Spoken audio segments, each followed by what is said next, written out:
creating your own report card. This is something you can do with your friends. You could share this with your coach or your trainer.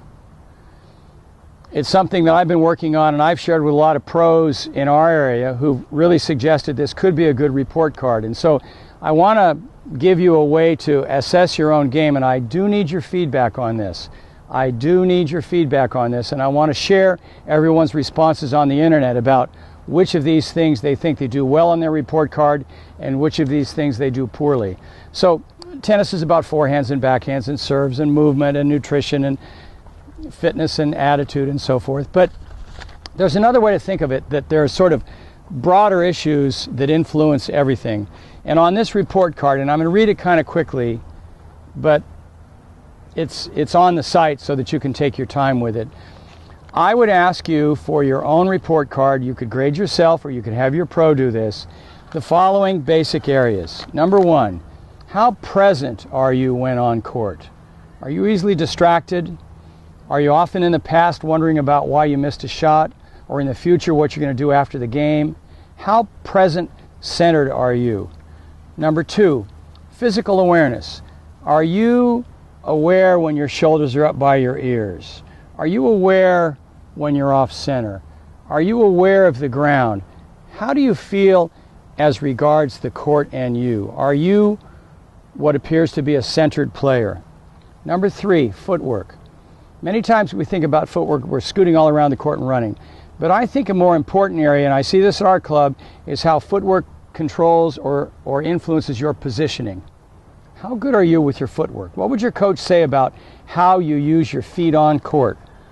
Number four, as regards tactics, how good are you at seeing what's going to happen on the other side of the net? How good are you at anticipating, or how good are you at causing the opponent to do something?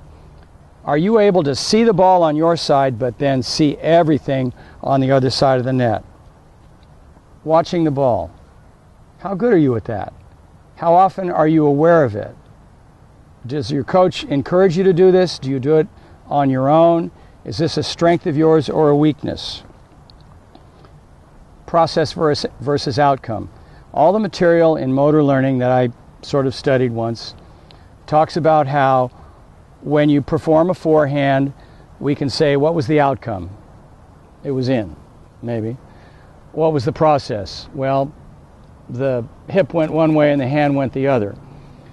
Many times we believe that outcome-oriented players are less able to learn new skills than are process-oriented players.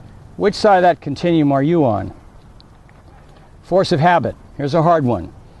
The coach is trying to show you a semi-Western forehand and you've always had an Eastern. Are you somebody that can try something new? Are you somebody who welcomes something new?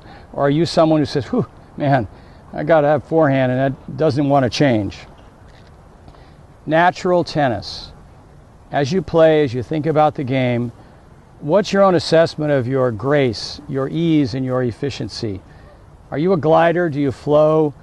Or are you forced? And there's nothing wrong with forcing it. Everyone has to have their own personality, how they play tennis. But do you ascribe to or try to play natural tennis? And finally, consider your emotional control based on your attitude. How do you do when you're playing and you're in difficult situations? And what I'd like you to do is take this report card, and I've got a spot at the end where it asks you to say, which of these are you best at? And more importantly, which of these, if you could improve, would most influence your game of tennis? Create your own report card, use it and have fun with it, and maybe review it in 6 or 8 months and see, have you made any progress?